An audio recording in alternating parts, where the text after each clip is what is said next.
আর্থিক সংকটে ভুগছেন, দুশ্চিন্তা দুর্ভাবনা চারদিক থেকে ঘিরে ধরেছে, সন্তান সন্ততি হচ্ছে না, এছাড়াও হাজারো পেরেশানিতে দিন অতিবাহিত হচ্ছে।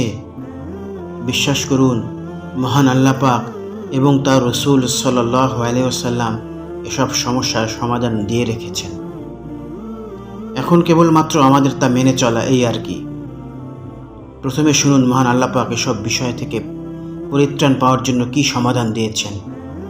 আল্লাহ সুবহানাহু ওয়া তাআলা সূরা নূহের 10 থেকে 12 নম্বর আয়াতে বলেন, ফাকুল তুস্তাগফিরু রাব্বাকুম ইন্নাহু কানা গফফারা। অর্থ, তোমরা তোমাদের পালনকর্তার কাছে ক্ষমা প্রার্থনা করো, তোমরা তাকে ক্ষমাশীল হিসেবে পাবে।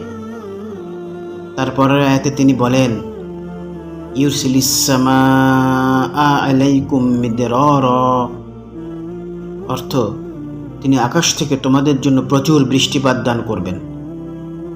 এবং 13 নম্বর আয়াতে বলেন, ওয়া ইউমদিদুকুম বিআমওয়ালি ওয়া বানিনা ওয়া ইয়াজআল লাকুম জান্নাতি ওয়া ইয়াজআল লাকুম আনহারা। অর্থ হচ্ছে, তোমাদের ধন সম্পত্তি ও সন্তান সন্ততি বাড়িয়ে দেবেন, তোমাদের জন্য উদ্যান স্থাপন করবেন এবং তোমাদের জন্য নদী নালা প্রবাহিত করবেন।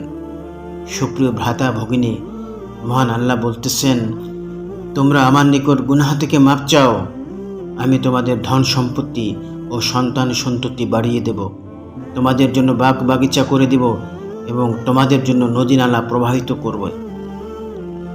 আর আল্লাহ রসুল সাল্লাল্লাহু আলাইহি ওয়াসাল্লাম বলেন, যে ব্যক্তি ইস্তেগফার অর্থাৎ তওবাকে আবশ্যকীয় করে নেয়, আল্লাহ তাআলা তাকে প্রত্যেক বিপদ হতে নাজাতের ব্যবস্থা করে দেন, প্রত্যেক চিন্তা হতে তাকে মুক্তির ব্যবস্থা করে দেন এবং এমন জায়গা হতে তার রিজিকের ব্যবস্থা করে দেন যে সম্পর্কে তার কোনো ধারণাই ছিল না। এ প্রসঙ্গে ছোট একটি সত্য ঘটনা বলি। একবার হাসান বসরি রাহিমাহুল্লাহর নিকট কিছু লোক এসে তাদের নানা অভাব অভিযোগ পেশ করতে লাগলো। কেউ বলল, হজরত, আমার আর্থিক সমস্যা, পরিবার পরিজন নিয়ে দিন গুজরানে খুবই কষ্ট হয়, আমাকে কিছু নসিহত করুন এবং এমন কিছু আমল বাতলে দিন যার বরকতে আমি সচ্ছলতা পেতে পারি। কেউ অভিযোগ করলো তাদের সন্তান সন্ততি হচ্ছে না, আবার কেউ বা বলল আমাদের অঞ্চলে বৃষ্টিপাতের অভাবে ফসল হচ্ছে না, দয়া করে আমাদের জন্য দোয়া করুন যাতে আমাদের সকলের সমস্যা দূর হয়ে যায়। হাসান বসরি রাহিমাহুল্লাহ সবার কথাই মনোযোগ দিয়ে শুনলেন এবং বললেন, তোমাদের এক একজনের এক এক ধরনের সমস্যা, তোমরা সবাই তাওবা ইস্তেগফার করো না কেন? তাওবা ইস্তেগফার দ্বারা সব মুশকিল আসান হয়ে যায়। একজন জিজ্ঞাসা করলেন, হজরত, আমাদের বিভিন্ন ধরনের সমস্যা, তাহলে সকলে কি একই আমল করব? হজরত জবাব দিলেন, কেন, তোমরা কোরআনে পাকের ওই আয়াত 3টির কথা কি ভুলে গেছো? ফাকুল তুস্তাগফিরু রাব্বাকুম ইন্নাহু কানা গফফারা ইউরসিলিস সামাআ আলাইকুম মিদরারা ওয়া ইউমদিদুকুম বিআমওয়ালি ওয়া বানিনা ওয়া ইয়াজআল লাকুম জান্নাতি ওয়া ইয়াজআল লাকুম আনহারা।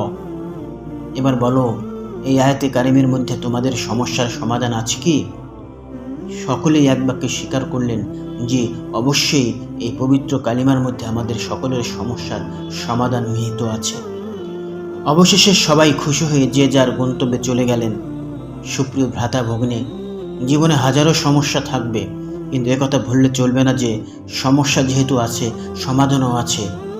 আর সেই সমাধান মওজুদ আছে পবিত্র কালামে পাকে, মওজুদ আছে পবিত্র হাদিস শরীফে। তাই আমাদের জানতে হবে এবং অবশ্যই আমল করতে হবে। ইস্তেগফার তওবার এই আমলটি পরীক্ষিত আমল। আপনি চাইলে যে কোনো আলেমের সাথে পরামর্শ করে আজ থেকেই শুরু করে দিতে পারেন। ছোট একটি ইস্তেগফারের দোয়া বলি, আস্তাগফিরুল্লাহ ওয়া আতুবু ইলাইহি, অর্থাৎ আমি আল্লাহর কাছে ক্ষমা প্রার্থনা করছি এবং তার কাছে ফিরে আসছি। এছাড়াও নিজের গুনাহের কথা স্মরণ করে নিজ নিজ ভাষাতে ক্ষমা প্রার্থনা করলেও হবে। আল্লাহ পাক আমাদের বেশি বেশি ইস্তেগফার করার তৌফিক দান করুন, আমিন। ওয়া আখিরু দাওয়ানা আলহামদুলিল্লাহি রাব্বিল আলামিন।